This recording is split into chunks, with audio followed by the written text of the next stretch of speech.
Oke chakwala agwọ n'ụzọ. O tata. Ọ dịkwa egwu. Bụ 1st August. Mkpala na 22.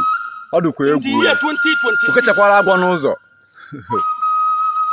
Ebupụtara m oke ọfọ m na-atụ ndị ilo m ụjọ. O nwere oke amara nna ayọ n'aka Chineke njiri tiri mkpu titere ya tata bụ 1st August. Ka o jee n'ime nga n'obodo oyibo ka o jee chekiwe ụmụ Igbo tọba anyị na-agbụ na ụmụazị Igbo be anyị nọ n'ime nga dị too much. Nene Mazi Nnamdi Kanu ọ na-eme nke ya ka ọ dịla anyị niile mma. Ụfọdụ sị na ọ naghị emeita ya na ọ naghị emeita ya na ọ naghị emeita ya. Kedizi otu Peter Obi esikwughị emeita ya. A na-achọrọ Peter Obi ebe a na-atụ egbe bịara ibu ọkụ.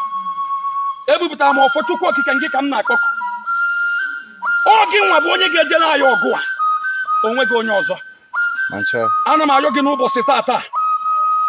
Nya ka m ji wee bịa n'nkpọ na bịa na mkpu si ka m titelu gị mkpu. Biko do Chukwu biko do obi egbe ọgụ. Chọbara m ụmụazị Igbo be anyị niile. Ndị nọ na mba obodo oyibo. Ndị niile nọ n'ime nga ka atọba ma na-abụ na 2026 ya. Ụmụazị be anyị dị n'obodo oyibo na-enweghị ihe ha na-eme n'obodo oyibo tiji ebi ụba kọntaktị ka nwee ihe ha na-eme. Asụrụ m mkpọnọ na maka ndị ajọ mmadụ. Ndị na-ekweghị ka anyị dị ndụ. Ndị na-ahapụ onye Igbo na onye Igbo pụta kwuo eziokwu ha chọba ụzọ ha ga-esi tinye na nga. Ebupụtara m ofe a n'ụbọchị tata ka ọ dịrị ndị polisi wụ onye Igbo na mma. Dịrị ndị amị wụ onye Igbo na mma. Dịrị ndị nevi wụ onye Igbo na mma. Onye Igbo ọbụla nwere ihe ọ na-arụ ka ọ dịrị ya na mma. Maka na ọ na-abụ ebe ọbụla eruzie na mgbe eji eti ndị Igbo n'ọkwa ewotu onye Igbo ahụ tinye onye ọzọ ọmadị natalaba na mma. Mkpana na 22. Oke chakwala agwọ n'ụzọ. Si mepebara ụmụ Igbo ụzọ. Si bupụla anyị abụbụ anyị na-ata na ọkarịga anyị. Si bupụla anyị akwa anyị na-ata na ọkarịga anyị. Biko dododo na-ayọ ka m na-ayọ gị. Asị m biko do gị bịa egwu ọgụ. Onye ka m na-ayọrọ gị na nwa obodo nọchiri nwa afọ Igbo ụzọ na ọmadị natara ya na mma. Biniba gaba ije ebe ọ bụ na ejidere nwa Igbo si kpọpee ya. Ebe ọ bụ na ejidere nwa Igbo si mepere ya ụzọ. Ibe ọ nwere ihe ọjọọ ndị obi wee bụ onye Igbo si mepere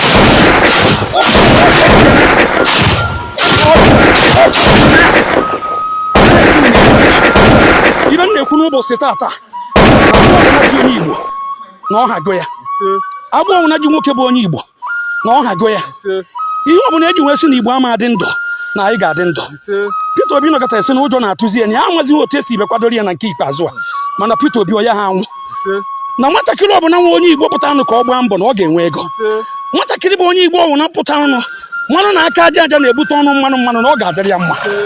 Nwatakịrị ọbụla bụ onye Igbo pụtara nụ nwa iyi na ihe ọbụla ọ na-eme na ọ ga-akwụba aka ya otu ọ ga-adịrị ya mma. Nwatakịrị ọbụla bụ onye Igbo na-esu onye Igbo imi n'obodo oyibo ọmadị natara ya mma n'ụwa. O jebe ejebe ahụfụ ọ naba anawa ahụfụ otu ọnụ o si na-eje na ndụ a ahụfụ ka ọ ga-abụrụ ya. Mkpana na-adanụ ndị ga-eje ije na ana mmụọ jee na ana mmadụ tọpụ ndị niile ekele agbụ n'ala Igbo ka ụmụ Igbo nwere onwe be. Anyị gaba Abuja ha jụrụ ajụ. Anyị pụta prezidenti ha jụrụ ajụ. Nke ọ bụla anyị emebe na ha ajụ Chukwu nkụ ka ntitelụ gị nkụ ka ntitelụ gị. O nwezi onye Igbo ọbụla bi n'irini bụrụ ọgwụ ka o ji atụgharị ụmụ Igbo.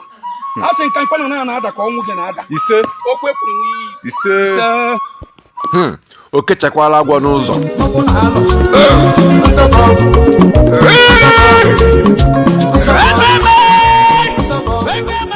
The confidence I have with God is that once Biafra is restored, my job is done. Then sensible people within IPOB will then manage the affairs of state. Sensible people that will be voted for by the people. Nobody will arrogate to him or herself any position. You assume nothing. The people will decide. That is where we need to educate our people sufficiently enough to understand what is good for them and what is bad for them. To reject the bad and accept the good. That is what we are doing, and that is why we do what we do.